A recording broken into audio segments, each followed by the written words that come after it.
السلام علیکم ورحمۃ اللہ وبرکاتہ۔ الحمد للہ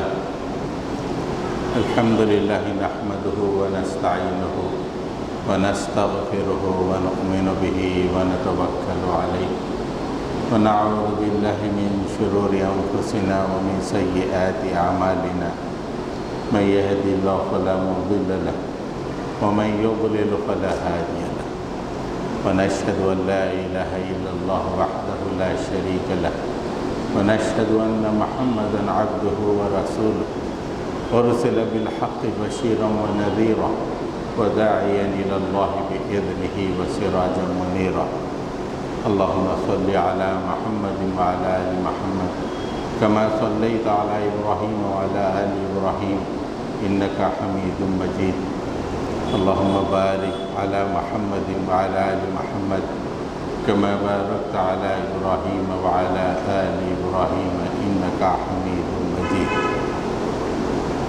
أما بعد۔ سامعین محترم،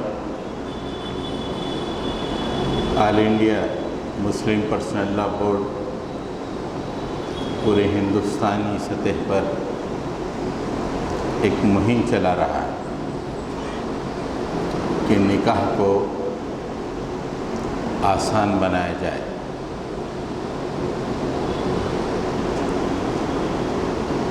نکاح کے آسان نہ ہونے کی وجہ سے یا نکاح کے تمام معاملات شریعت کے چوکھٹے سے باہر ہو جانے کی وجہ سے امت مسلمہ بہت زیادہ پریشانیوں کا شکار ہے۔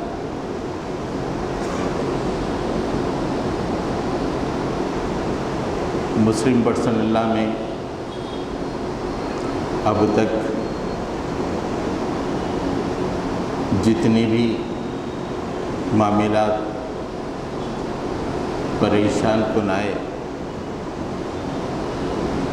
وہ تمام کے تمام مسلمانوں کی بدعملیوں کا نتیجہ ہے۔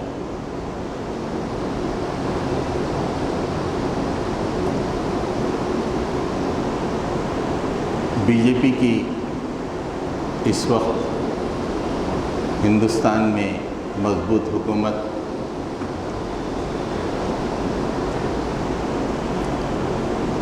اور موجودہ ہندوستان میں ہندوتوا کی جو لہر چل رہی ہے اس کے اب ڈانڈے ملاتے ہوئے جائیں گے تو ایک مسلم خاتون کی ناعاقبت اندیشی کی وجہ سے یہ تمام ہوا۔ واقعہ ایک بہت چھوٹا ہوتا ہے لیکن اس کے اثرات صدیوں پر مرتب ہوتے ہیں۔ شاہ بانو نامی ایک بوڑھی جس کو اس کے شوہر نے طلاق دے دی،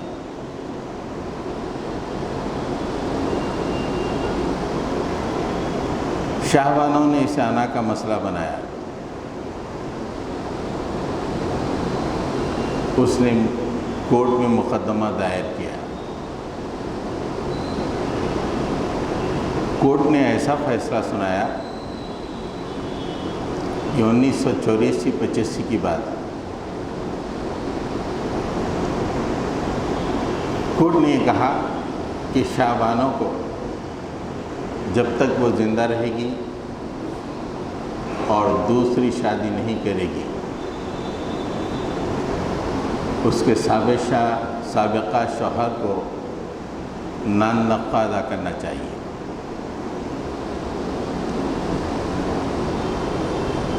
جبکہ شریعت اسلامی میں عدت کی مدت تک شوہر کی ذمہ داری ہے۔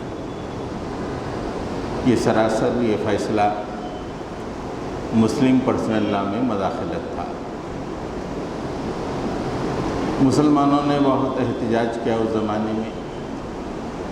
اس زمانے میں راجیو گاندھی پرائم منسٹر تھے اور ایسے پرائم منسٹر تقریباً 3/4 میجارٹی پارلیمنٹ میں تھی۔ تو مسلمانوں میں جو بے چینی اور پریشانی دیکھ کر راجیو گاندھی نے قانون بنایا، مسلم رائٹس پروٹیکشن ایکٹ۔ یہاں کے ہندو سماج کو بڑا برا لگا۔ ہندوستان کی ایک عدالت عالیہ ایک فیصلہ کرتی ہے، اس فیصلے کو نلیفائی کرنے کے لیے ایک قانون بنایا جاتا ہے۔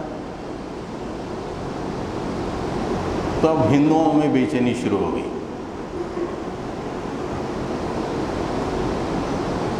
راجیو گاندھی کی انٹیلیجنس نے کہا کہ ہندوؤں میں بہت بے چینی پھیل رہی ہے۔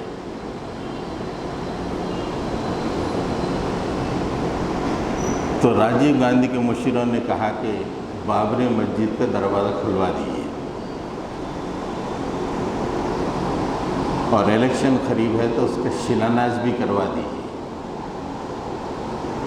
بس راجیو گاندھی نے بابری مسجد کا دروازہ کھلا دیا، نماز کے لیے نہیں، پوجا کے لیے، اور شیلانیاس اس نے کروا دیا۔ اور شیلانیاس کے وقت تقریر کرتے ہوئے کہا کہ ہم ہندوستان میں رام راج قائم کریں گے۔ جو لوگ اس وقت جوان تھے وہ اچھی طرح جانتے ہیں کہ کیا حالات۔ اب اس کے بعد ہندوستان کا دھارا ہی بدل گیا، یہاں تک کہ یہ حالات آ گئے۔ تو آپ ڈانڈے ملاتے جائیے تو ایک مسلم خاتون کی ناقبت اندیشی، وہ کورٹ نہ جاتی، کورٹ فیصلہ نہ کرتا، پھر مسلمان احتجاج نہ کرتے، قانون نہ بنتا، ہندوؤں میں بے چینی پیدا نہ ہوتی، یہ حالات نہ ہوتے۔ اتنی اہم، بہت چھوٹا واقعہ ہے، لیکن کہاں تک اس کے ڈانڈے ہیں آپ اندازہ لگائیے۔ اس لیے ہر مسلمان کے لیے اپنی شریعت پہ چلنے سے اس کا نقصان ہی کیوں نہ ہو، شریعت پہ چلنا چاہیے، ورنہ اس کی قوم، اس کا مذہب خطرے میں پڑ جائے گی۔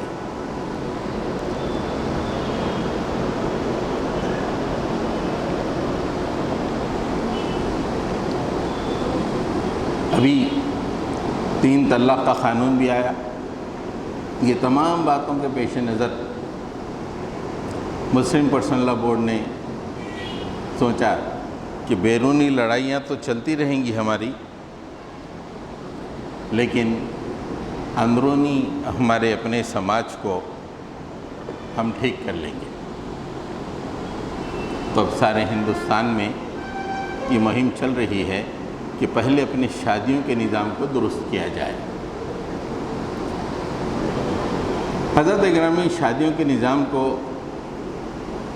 درست کیسا کیا جائے، میں آج اس پہ گفتگو نہیں کروں گا۔ آج میں یہ بتاؤں گا کہ موجودہ زمانے میں ہم نے جو شادیوں کا نظام اپنے لیے طے کر لیا ہے، اس میں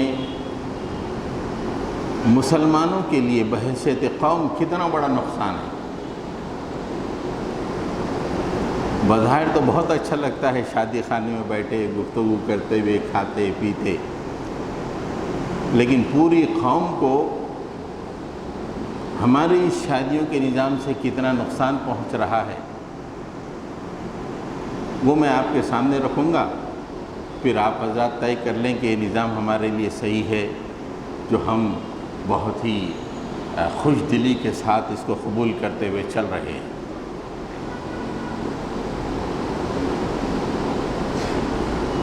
ہماری جو موجودہ شادیوں کے نظام ہیں، میں صرف حیدرآباد کے پرسپیکٹو میں بتا رہا ہوں۔ اس میں 4 ایسی باتیں ہیں جس سے پوری قوم نقصان اٹھا رہی ہے۔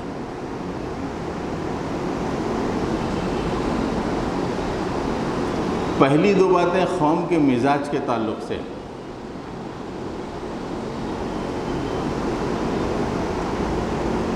دنیا میں جو قومیں ہوتی ہیں،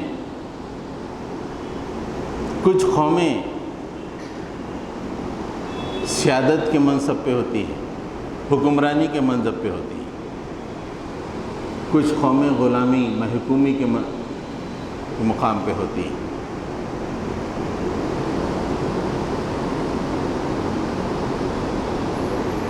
سیادت اور قیادت کے مقام پہ جو قومیں ہوتی ہیں ان کے اندر کچھ خصوصیات ہوتی ہیں. اس کا تعلق کسی بھی قوم سے ہوتا ہے، ان کے اندر کچھ خصوصیات ہوتی ہیں. اور جو قومیں محکومی کے شکار ہوتی ہیں ان کے اندر خامیاں ہوتی ہیں. خامیوں والی قوم کبھی بھی قیادت پہ نہیں جا سکتی. خوبی والی قوم کبھی بھی محکوم نہیں ہو سکتی. یہ نوٹ کر لیجیے آپ.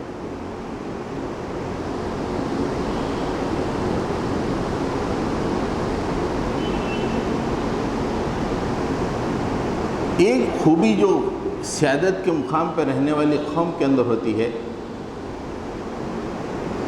اور وہ خوبی اللہ تعالیٰ اہل ایمان میں پیدا کرنا چاہتا ہے، اور وہ خوبی یہ ہے لِكَيْ لَا تَأْسَوْا عَلَى مَا فَاتَكُمْ وَلَا تَفْرَحُوا بِمَا آتَاكُمْ. جو بھی حالات اس سے پہلے مشکل حالات کا تذکرہ ہے، تو اللہ تعالیٰ فرماتے ہیں کہ یہ کیوں ہم کرتے ہیں؟ آپ کے اندر یہ خوبی پیدا ہونا. کون سی خوبی؟ لِكَيْ لَا تَأْسَوْا عَلَى مَا فَاتَكُمْ، کہ اگر مصیبت آ جائے تو تم مایوس نہیں ہونا. وَلَا تَفْرَحُوا بِمَا آتَاكُمْ، اور اگر ہماری نعمتیں تم پہ ہو تو تم اچھلنا نہیں، اکڑ پھو نہیں دکھانا، نمائش نہیں کرنا، لوگوں پہ ساکھ جمانے کی کوشش نہیں کرنا. یہ خوبی قیادت و سیادت والی قوموں میں ہوتی ہے. اور اللہ کے رسول پہ آیت نازل ہوئی کہ تم قیادت و سیادت پہ تم اپنی امت کو پہنچانے والے ہو. ان کے اندر یہ خوبی ہونی چاہیے. کتنی بھی مصیبت آئے وہ مایوس نہیں ہونا، جو بھی عطا ہو اس پہ اچھلنا نہیں.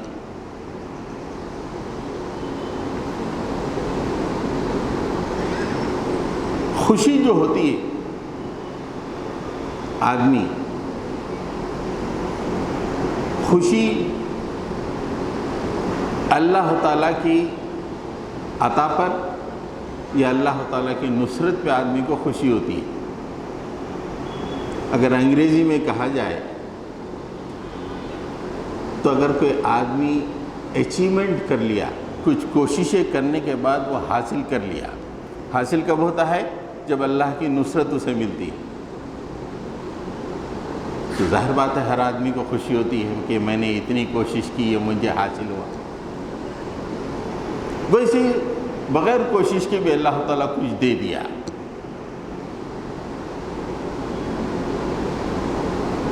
خوشی ہوتی. تو اب جب آدمی خوش ہوتا ہے تو اس خوشی کو منانا چاہتا ہے. منانے کے 3 طریقے. ایک طریقہ یہ ہے کہ آدمی اس خوشی کی وجہ سے جس نے یہ خوشی عطا کی اس کے سامنے سجدہ ریز ہو جائے، مالک تو نے یہ خوشی مجھے عطا فرمائی. جیسے پورے 1 مہینے کے روزے کے بعد بستی کے پورے مسلمان عیدگاہ پہنچ کر سجدہ ریز ہوتے ہیں، مالک 1 مہینے کے روزے تو نے رکھنے کی توفیق عطا فرمائی، میرے پورے گناہ تو نے دھو دیے. یہ ایک طریقہ ہے خوشی منانے کا. دوسرا طریقہ ہے کہ کچھ افراد کو اس خوشی میں شامل کر کے جائز طریقے سے خوشی کا جشن منایا جائے. جائز، کھانا بھی جائز، پینا بھی جائز، گفتگو بھی جائز. یہ عین مسنون ہے. اللہ کے نبی صلی اللہ علیہ وسلم کے ولیمے دیکھیے، آپ صلی اللہ علیہ وسلم اس خوشی کے موقع پہ اپنے کچھ لوگوں کو بلا لیتے تھے اور ان کے ساتھ تناول فرماتے تھے، اور اس محفل میں ہلکی پھلکی باتیں بھی ہو جایا کرتی تھی. یہ دوسرا طریقہ ہے خوشی کو منانے کا. تیسرا طریقہ ہے شیطانی طریقہ خوشی کو منانے کا. آدمی خوشی کو منانے کے لیے ہر چیز نفس امارہ کے ہاتھ میں دے دے. تو جو بولے گا میں مانوں گا. تو بولے گا 10 لاکھ کا سٹیج، یس دیکھے گا. تو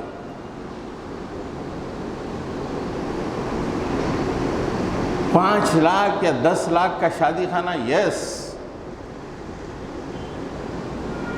1000 لوگوں کی دعوت اور جس میں اتنے ڈشیں، یس. یہ نفس امارہ اس کو حکم دیتا رہتا ہے، ایسا مناؤ، ایسا مناؤ، ایسا مناؤ. یہ خوشی منانے کا تیسرا طریقہ ہے.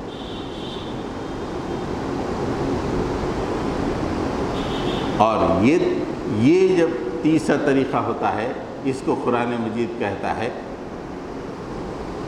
تفرح. تم جو ہے حد سے گزر رہے ہو خوشی منانے میں. آج جو ہم نے شادیوں کے معاملے کو رواج دیا ہے، 99% شادیاں تیسرے طریقے کی ہم منا رہے ہیں.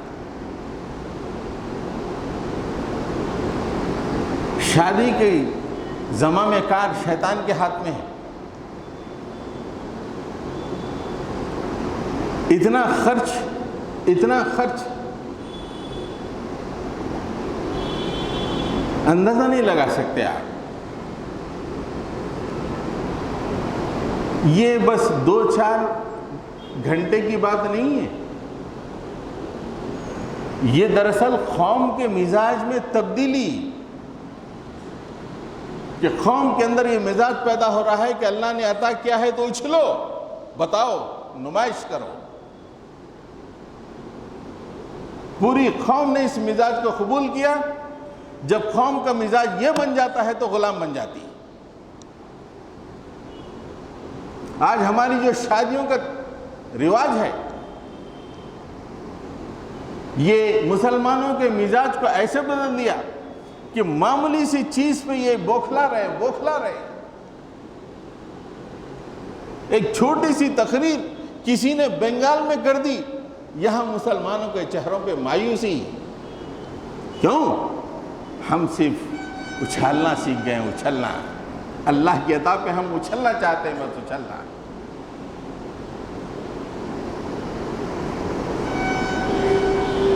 ہمارے جو شادیوں کا سسٹم ہم نے جو بنایا ہے، وہ دراصل یہ اسراف کا معاملہ نہیں ہے.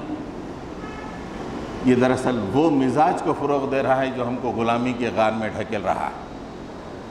اور یہ سسٹم چلتا رہا گا تو اگلی نسلیں بھی غلام رہیں گی، کئی نسلوں تک غلامی رہے گی. اس لیے کہ ہو نہیں سکتا کہ ایک آدمی اللہ کی عطا پہ اچھلنے لگے اور مشکل حالات میں مایوس ہو جائے. وہ آدمی قیادت پہ پہنچ نہیں سکتا، ناممکن.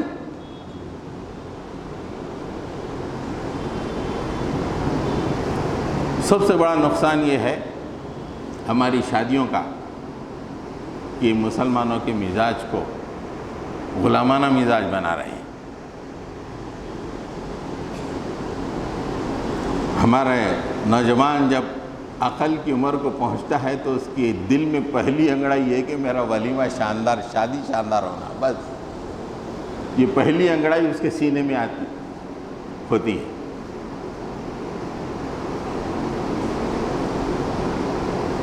اس لیے مسلم قوم کو غلامی کی راستے سے ہٹانے کے لیے ہمارے شادیوں کو شریعت کے دائرے میں لانے کے انتہائی ضرورت ہے۔ جب تک ہماری شادیاں شریعت کے دائرے میں نہیں آئیں گی تب تک ہم غلامی میں رہیں گے، اس لیے کہ ہمارا مزاج شاہانہ بن جائے گا، مغلوبانہ بن جائے گا۔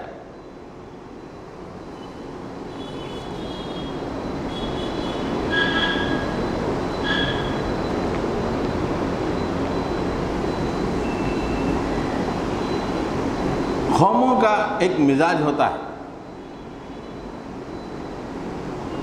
وہ مزاج اگر مثبت ہو تو قوم قیادت پہ فائز ہو جاتی ہے،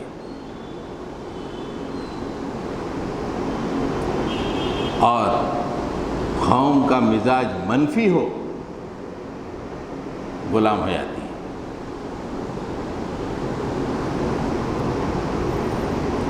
قوم کا مزاج بڑا اہم ہوتا ہے، مزاج کو دیکھتے ہی سمجھ جاتا ہے کہ یہ غلام قوم کے بچے ہیں یا آقا قوم کے بچے ہیں، دیکھتے ہی سمجھ میں آئے گا۔ ان کا ویژن، ان کا رجحان، ان کے لیل و نہار، ان کی نشست و برخاست چیخ چیخ کر کہتی ہے کہ غلام کا بیٹا ہے۔ ہاں، شادیوں میں لاکھوں خرچ کر رہے ہوں لیکن غلام کا بیٹا ہوگا۔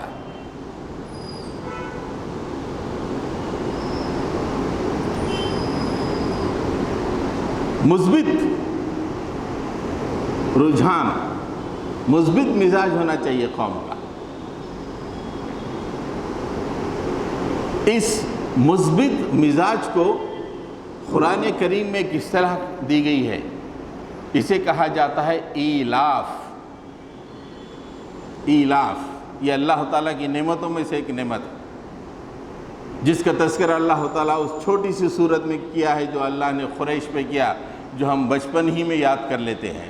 لِإِيلَافِ قُرَيْشٍ إِيلَافِهِمْ رِحْلَةَ الشِّتَاءِ وَالصَّيْفِ فَلْيَعْبُدُوا رَبَّ هَذَا الْبَيْتِ الَّذِي أَطْعَمَهُم مِّن جُوعٍ وَآمَنَهُم مِّن خَوْفٍ۔ ہم نے قریش کو ایلاف عطا کیا، پوری قوم کا ایک مزاج ہم نے بنا دیا۔ وہ پوری قوم کا کیا مزاج تھا؟ پوری قوم کا مزاج وہ تجارت تھی جو گرمیوں میں سردیوں کے مقام کی طرف جاتی تھی اور سردیوں میں گرمی کے مقام کی طرف جاتی تھی۔ مکے کا ایک ایک باشندہ اس تجارت میں حصہ لیتا تھا۔ یہ اس قوم کا مزاج تھا۔ ساری دنیا میں عرب تاجر مشہور۔ ہندوستان جب عرب تاجر پہنچے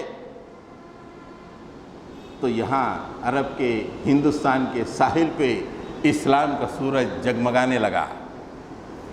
یہی تاجر جب چین پہنچے وہاں پہ اسلام کا سورج طلوع ہونے لگا۔ یہ مزاج اللہ نے کہا کہ ایلاف، یہ قومی مزاج ہے مکے کا، کہ ان کے دل جم گئے ہیں اس تجارت پہ۔ کون سی تجارت؟ رحلت الشتاء والصیف۔ اللہ کے نبی صلی اللہ علیہ وسلم نے بھی اس تجارت میں حصہ لیا ہے۔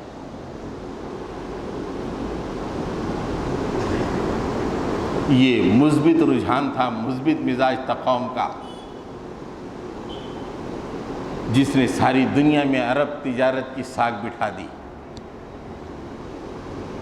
آج ہندوستان میں یا حیدرآباد میں مسلمانوں کا جو رجحان ہے، شادیاں، اچھی شادیاں، بہتر شادیاں، منفی رجحان،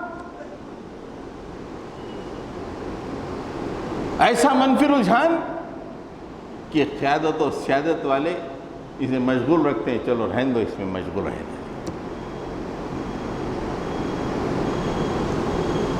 یہ مزاج یوں ہی نہیں بنتا، اس کے لیے کوششیں کرنی پڑتی ہے۔ خاص طور سے قوم کے ارباب اقتدار جو ہوتے ہیں ان کو بہت زیادہ کوشش کرنی پڑتی ہے۔ رحلۃ الشتاء والصیف کی جو تجارت کا تذکرہ اللہ تعالیٰ فرمائے، جو مکے کی قومی مزاج بن گیا تھا، اس کی تاریخ اگر دیکھیں تو سب سے پہلے قریش کا ایک سردار قسی مکے کا سردار بنا۔ اس وقت قریش عرب کے دور دراز علاقے میں پھیلے ہوئے تھے۔ سب سے پہلا کام قسی نے کیا کہ تمام قریش کے لوگوں کو بولا کہ آؤ، اب ہماری حکومت ہے، تم لوگ پورے کے پورے مکے میں آ جاؤ۔ اس کے بعد یہ تجارت چل رہی تھی۔ حضرت ہاشم، جن کی مناسبت سے نبی کریم صلی اللہ علیہ وسلم کو ہاشمی کہتے، ہاشم جب سردار بنے مکے کے، انہوں نے باضابطہ دور دراز علاقے کے بڑے بڑے حکومتوں کو خط لکھے کہ ہمارے تجارتی قافلے آئیں گے تو ان کا احترام کرنا، ان کا اکرام کرنا، ان کے لیے خاص جگہ دینا اور ان سے کوئی ٹیکس وصول نہیں کرنا۔ مکے کے ایک ایک آدمی کو اس تجارت کے لیے انہوں نے لگا دیا۔ مزاج کو بدلنے کے لیے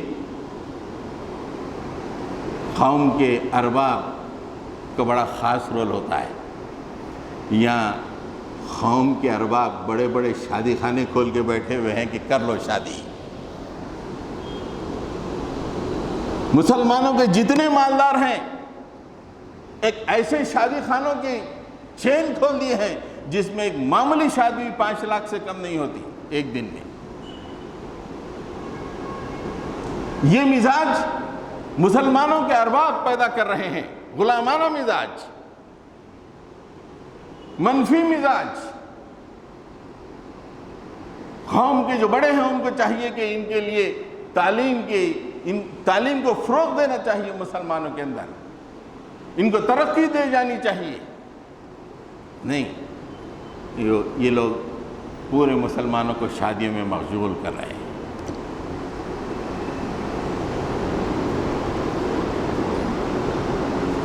تو ہماری شادیوں نے جو ہمارا مزاج بنایا، ایک تو اللہ نے جو اصول بتایا اس اصول کے مطابق نہیں ہم غلامی رہیں گے۔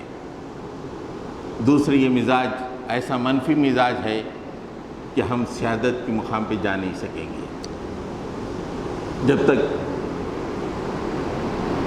یہ سسٹم شادیوں کا ہم ختم نہ کریں گے۔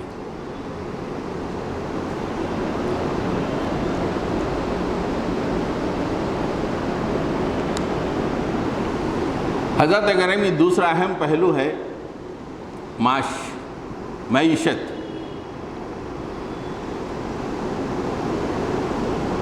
ہماری شادیوں نے مسلمانوں کی معیشت کو تباہ و تاراج کر دیا۔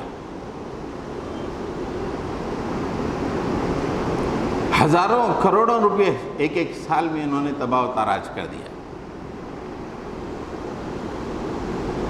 مسلمانوں کی ویلتھ یا ان کا مال مسلمانوں کے فائدے کے لیے خرچ نہ ہو، یہ بہت بری بات ہے۔ ہم میں کا ہر فرد، وہ دینداری سے ہی دل میں یہ خواہش رہتی ہے کہ میری بیٹی کی شادی ہو تو اتنے لاکھ کی کروں گا، بیٹے کی ہو تو اتنے لاکھ کی۔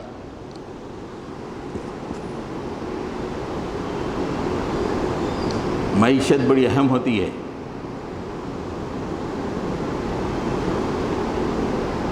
معاش کے سلسلے میں آپ دیکھیں، اللہ تعالیٰ نے فرمایا ایک مقام پہ، وَلَا تَجْعَلْ يَدَكَ مَغْلُولَةً إِلَىٰ عُنُقِكَ وَلَا تَبْسُطْهَا كُلَّ الْبَسْطِ فَتَقْعُدَ مَلُومًا مَحْسُورًا۔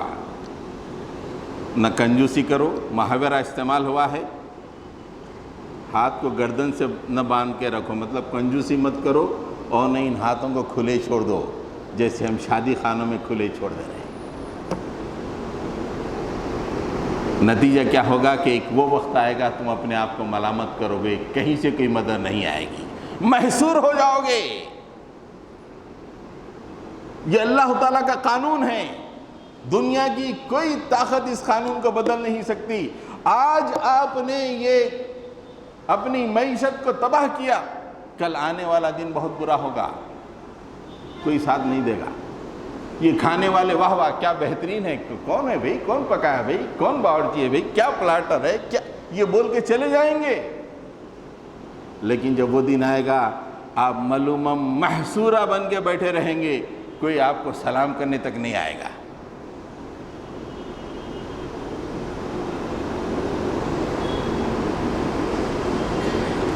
کیا ہم ہمارے ان این آر آئیز بھائی کو بھول گئے جو انتہائی خوشحالی کے زمانے میں ایک سے ایک سٹینڈرڈ دعوتوں کا طے کر رہے تھے، اور ہم لوگ بڑی تعریفیں کر رہے تھے کہ واہ کیا کھلائے؟ اب تھک ہار کے نوکری جانے کے بعد جب وہ ہندوستان آ رہے ہیں، گم سم الگ تھلگ زندگی گزار رہے ہیں۔ ہزاروں واقعات ایسے ہیں۔ جتنے لوگ اس زمانے میں کھانا کھائے تھے، کوئی ان کا سپورٹ کر رہا ہے آج؟ کیا بہتر بات کہی اللہ تعالیٰ نے، فَتَقْعُدَ مَلُومًا مَحْصُورًا۔ دیکھ تو اپنی معیشت کو کھوئے گا تو وہ دن آئے گا کہ تو ملامت کرتا ہوا محصور ہو جائے گا، کہیں سے مدد نہیں آئے گی۔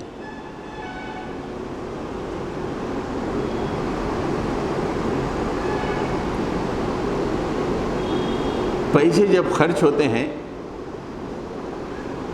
اس کا اثر کئی سالوں کے بعد ہو سکتا ہے، ہم کو اس کا اندازہ نہیں ہے۔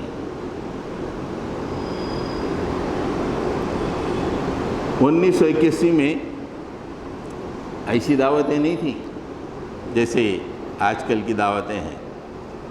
اس دن اس وقت کوئی بریانی کے ساتھ لقمی بنا لیا، بس واہ کیا دعوت ہے، صرف لقمی بڑھا لیے تو دعوت تھی۔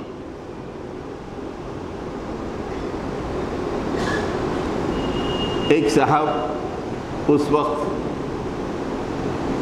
10,000 روپے لگا کے اپنا ولیمہ کرے لقمی کے ساتھ، واہ واہ کیا مزیدار لقمی، سب لوگ کھائے، چلے گئے۔ 10,000 روپے اس زمانے میں 10,000 روپے میں ہو جاتا تھا، 81۔ ایک دوسرے صاحب تھے، ان کے پاس بھی 10,000 روپے تھے۔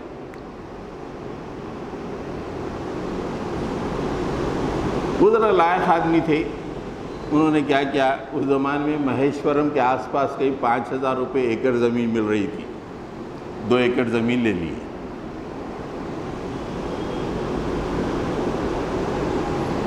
10,000 میں 81 میں 10,000 میں انہوں نے لقمی کھلائی بریانی کے ساتھ۔ انہوں نے مہیشورم میں 2 ایکڑ زمین 5,000 میں تھی، جب 2010 کی بات بتا رہا ہوں، وہ 2 ایکڑ 20 کروڑ کے قریب 10 کروڑ کے قریب مالیت کے ہو گئے تھے 2010 میں۔ یہ ہوتا ہے 81 کے 10,000 کوئی اہمیت نہیں ہوتے، لیکن 2010 میں ادھر مالا مال بچے، ادھر بچے دبئی کی خاک چھان رہے ہیں۔ آج کی ہماری شادیاں بھی ایسے ہی نقشہ پیش کریں گی ایک 20-25 سال کے بعد۔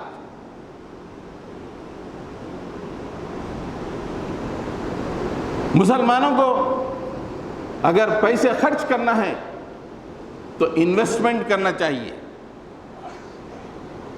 4 انویسٹمنٹ ہیں اور 1 خرچہ جائز خرچہ۔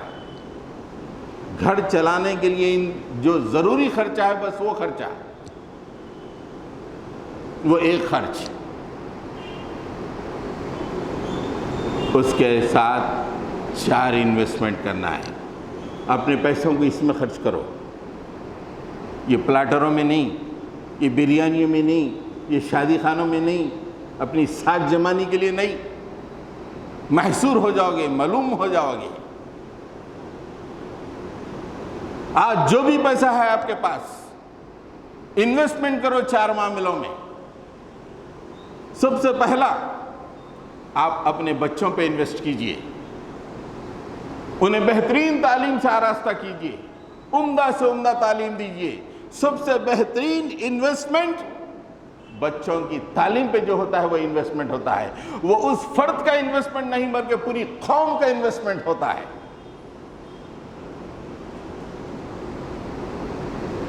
بچوں کی تعلیم و تربیت پہ پیسے خرچ کیجئے۔ اللہ کے نبی صلی اللہ علیہ وسلم ارشاد فرمایا، تم اپنے بال بچوں پہ جو پیسہ خرچ کرتے ہو تمہارا بہترین صدقہ ہے، بہترین صدقہ۔ دوسرا انویسٹمنٹ، اللہ کے راستے میں خرچ کرو۔ یہ انویسٹمنٹ ہے، یہ خرچہ نہیں ہے۔ اللہ کے راستے میں خرچ کرنا، ان الذین یتلون کتاب اللہ واقاموا الصلاۃ وانفقوا مما رزقناہم سرا وعلانیۃ یرجون تجارۃ لن تبور۔ 3 باتیں اللہ تعالیٰ نے فرمائی۔ قرآن کریم کی تلاوت کرو، نماز قائم کرو، اللہ نے جو کچھ دیا ہے کھلے اور چھپے میں خرچ کرو۔ یہ وہ لوگ ہیں جو ایسی تجارت کے امیدوار ہیں جس میں گھاٹا نہیں ہے، نو لاس۔ اللہ کے راستے میں جو پیسہ خرچ ہوتا ہے بہترین انویسٹمنٹ ہے۔ من ذا الذی یقرض اللہ قرضا حسنا فیضاعفہ لہ وَلَهُ أَجْرٌ کریم۔ جو بھی اللہ کے راستے میں پیسے خرچ کرتا ہے، کون دیتا ہے اللہ کے راستے میں قرض حسن؟ قرض حسن اللہ کے راستے مطلب اللہ کے راستے میں پیسے کو خرچ کرنا۔ اللہ تعالیٰ فرما رہے ہیں یہ شادی خانے میں دیے ہوئے پیسے نہیں ہیں، آپ نے ہمارے راستے میں خرچ کیا ہے، فَيُضَاعِفَهُ لَهُ، ہم اس کے لیے اس کو بڑھا دیں گے، بڑھا دیں گے۔ آج اللہ کے راستے میں پیسے خرچ ہوئے، وہ خرچہ نہیں ہے، that's an investment، اور بہترین انویسٹمنٹ۔ اور ایک مقام میں تو انویسٹمنٹ کے پیرامیٹر بھی اللہ تعالیٰ نے بیان کر دیے۔ مثل الذین ينفقون فی سبیل اللہ مثل الذین ينفقون اموالهم فی سبیل اللہ کمثل حبۃ انبتت 7 سنابل فی کل سنبلۃ 100 حبہ۔ اللہ کے راستے میں پیسہ خرچ کرنے کی مثال ایسی ہے جیسے ایک شخص نے ایک دانے کو بویا، کمثل حبہ، ایک دانے کو بویا، اس سے کیا ہوا؟ انبتت 7 سنابل، اس ایک دانے سے 7 بالیں نکلے۔ 7 بال، آپ کھیت کو جا کے دیکھیں تو بال رہتے ہیں ایسے، اور ہر بال پہ کیا ہے؟ فی کل سنبلۃ 100 حبہ، اور ہر بال پہ 100 دانے لگے ہوئے۔ کتنا دیا آپ نے؟ ایک دانہ، ریٹرن کتنا آیا؟ 700۔ کون سی کمپنی دے گی آپ کو؟ کہ بل گیٹس دے گا؟ یہ مکیش امبانی دیں گے اگر ان کی کمپنی میں انویسٹ کرو گے؟ یا اللہ تعالیٰ کہتے ہیں کہ 700، اس کی مثال کے ذریعے بتا رہے ہیں۔ یہ تو 700 ہے، واللہ یضاعف لمن یشاء، اللہ تعالیٰ اس سے بھی زیادہ جس کے لیے چاہے بھی اضافہ کر دیتا ہے۔ کر کے تو دیکھیے اللہ کے راستے میں انویسٹمنٹ۔ تیسرا انویسٹمنٹ ہے کاروبار میں پیسے لگانا، بزنس کرنا، بزنس میں پیسے لگانا۔ اللہ کے نبی صلی اللہ علیہ وسلم تجارت کیا کرتے تھے نبوت سے پہلے۔ آپ نے فرمایا کہ رزق کے 99 حصے تجارت میں ہے، 99 پورے 100 میں 99 حصے تجارت میں ہے۔ دبئی والا شیخ بلا کے ویزا دے دیا، خوش عالم لال ہے، چلے گئے۔ نالائق، اپنے وطن عزیز کو چھوڑ دیا دوسروں کے حوالے۔ تجارت، اس میں انویسٹمنٹ کا کوئی تصور مسلمان کے پاس نہیں ہے۔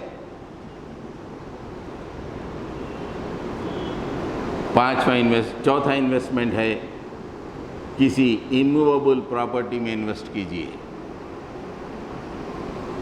اور یہ تمام انویسٹمنٹ کے ساتھ ٹاپ موسٹ انویسٹمنٹ اللہ کے راستے میں۔ وہ انویسٹمنٹ چھوڑ کے دوسرے انویسٹمنٹ کروں گے تو فائدہ نہیں ہے، برکت نہیں ہے۔ اللہ کے راستے میں انویسٹمنٹ، اس کے بعد 3 انویسٹمنٹس اس کے ساتھ ساتھ۔ ابھی میں نے آپ کا جو ذکر کیا، وہ صاحب جو 10,000 اس وقت کسی کیا بولیں گے اس کو کہ اسیٹس میں لگائے تھے، اموویبل اسیٹس، آج ان کے بچے کیا حال ہے؟ اللہ کے نبی صلی اللہ علیہ وسلم نے فرمایا کہ لوگوں اپنے بچوں کو کنگال مت چھوڑو، اپنے بچوں کو کنگال مت چھوڑو۔ ظالم شادی خانوں میں شادی کر کے بچوں کو کنگال کر رہے ہیں۔ آپ نوٹ کر لو، جتنی شادیاں ہو رہے ہیں ان کے انتقال پہ بچوں کا کیا حال ہوگا، نوٹ کر لو، آپ سروے کر لو۔ لاکھ 10 لاکھ 15 20 لاکھ بچے کنگال، کتنی بری بات ہے۔ بچوں کے لیے جیو، بچوں کے لیے، یہ دل کی خواہش کے لیے نہیں، ایک ایک پیسہ اللہ کے راستے میں، بچوں کے لیے، تعلیم و تربیت کے لیے، بچوں کو کنگال نہ چھوڑنے کے لیے، تجارت میں اگر ہو سکتا ہے تو اس میں انویسٹ کرنے کے لیے، اس کے لیے پیسہ ہونا چاہیے، انویسٹمنٹ۔ حضرت گرامی، 2-3 منٹ میں آخری ایک پوائنٹ ہے، اس میں میں بات کر دیتا ہوں، اس لیے کہ وہ ایک پوائنٹ پھر اگلی تقریر میں نہیں ہو سکتا۔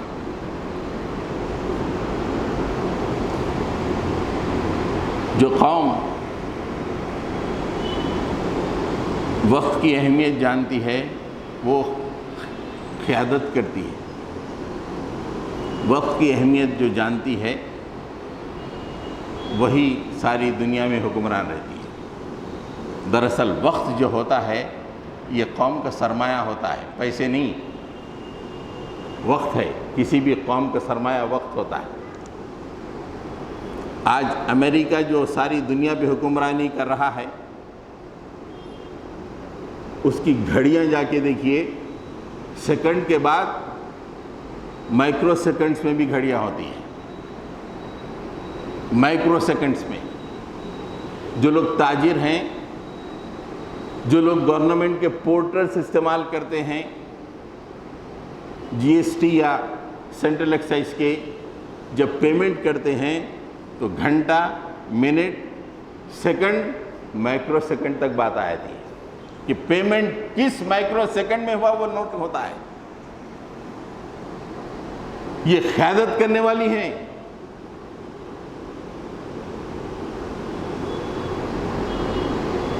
آپ دیکھیں سپورٹس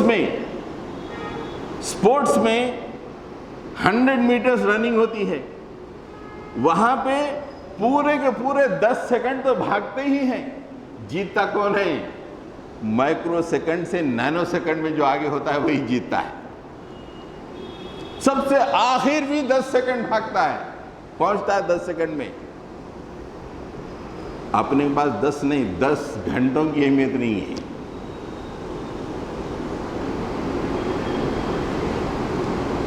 آج ایک شادی میں آپ جائیے، شریف لوگوں کی شادی، دوسرے نہیں، شریف لوگوں کی شادی، بیٹھے ہوئے ہاتھ باندھ کے، کیوں صاحب؟ وہ کیٹرر صاحب جب تک کھانا نہیں نکالتے جب تک ایک ٹیبل کے لوگ جمع نہ ہو جائیں. ہم جیسے شریف وقت پہ گئے بیٹھے ہوئے ہیں, نکل کے آئے تو کام برا مانیں گے. ہر شادی میں ایک آدمی جو جاتا ہے کم سے کم 2 گھنٹے ویسٹ کرتا ہے. 2 آورس منیمم 2 آورس ویسٹ ہوتے ہیں. اور ایک شادی اگر ایک دن کی ہو, اگر 1000 آدمی اس میں مدعو ہو تو 2000 گھنٹے پوری قوم ایک شادی میں ویسٹ کرتی ہے. اور 2000 گھنٹے اگر آپ اس کا صحیح کیلکولیٹ کریں تو ورکنگ آورز پورے سال بھر پہ ہوتے ہیں ایک آدمی کے. ایک آدمی کے پورے سال بھر کے ورکنگ آورز تقریباً 2000 کے آس پاس ہوتے ہیں. یہ قوم ایک شادی میں اتنی دریا دل ہے وقت گنوانے میں کہ ایک شادی میں 2000 مین آورز برباد کر دیتی ہے. غلامی نہیں تو کیا آئے گی؟ آج امریکہ سیکنڈوں میں, نینو سیکنڈوں میں اس کے میزائل چلتے ہیں. میزائل ان کی زندگیاں نینو سیکنڈ میں چلتی ہیں. ان کے سیٹلائٹ پہ جو راکٹ جاتے ہیں نینو سیکنڈز کا حساب ہوتا ہے ان کے پاس. اپنے پاس میاں بھائی شادی میں نہا دھو کے ہی 10:30 11 بجے آ رہا.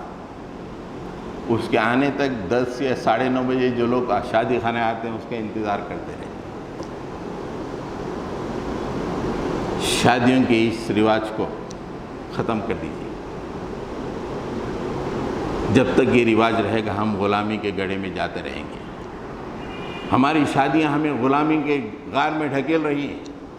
میں نے 4 باتیں آپ سے عرض کی ہیں. وقت کی اور باتیں کہنی تھی, ٹائم نہیں ہے, میں ختم کر رہا ہوں. 4 باتیں نوٹ کر لیں آپ جو ہماری شادیاں, اور غور کریں گے ہماری شادیوں سے یہ افیکٹ ہو رہا ہے یا نہیں. اور اسی بریانی کھاتے ہوئے غلامی میں کیا مست ہے میاں بھائی, آہا اتنا مست ہے میاں بھائی, لیکن اس لیے کہ بریانی مل رہی, پلاٹر مل رہا, غلامی کی کوئی فکر نہیں ہے اس کو. اس کے اسلام پہ حملے ہو رہے ہیں, کوئی فکر نہیں ہے. آج شام میں کہاں جانا ہے؟ یہ شادی خانہ جانا ہے. ارے واہ, یہاں پہ تو بہت زبردست پلاٹر ملتا بھائی, اس جگہ ہے ہی شادی خانہ لاکھوں کا. یہ مسلمانوں کا مزاج بن گیا ہے. 4 باتیں میں نے آپ سے جو بتائی, سب سے پہلے یہ ہے کہ ہمارے جو شادیوں کا نظام ہے اس میں ہمارے جو نفسیاتی کیفیت ہے بہت ایسی ہو گئی ہے کہ ہم قیادت کے قابل نہیں ہیں. ہمارے اندر چھوٹی سی عطا پہ اچھلنا اور چھوٹی سی باتیں مایوس ہو جانے کی کیفیت پیدا ہو رہی ہے. دوسری, ہمارا قومی مزاج منفی ہو گیا ہے, صرف خرچ کرنے کی طرف ہو گیا ہے, اسراف. قومی مزاج مثبت نہیں ہے یہ شادیوں کی وجہ سے. تیسرا, ہم اپنی معیشت کو ختم کر رہے ہیں. چوتھی بات, ہم کتنا وقت برباد کر رہے ہیں جبکہ دنیا آج نینو سیکنڈ میں کام کر رہی ہے. وآخر دعوانا ان الحمد للہ رب العالمین.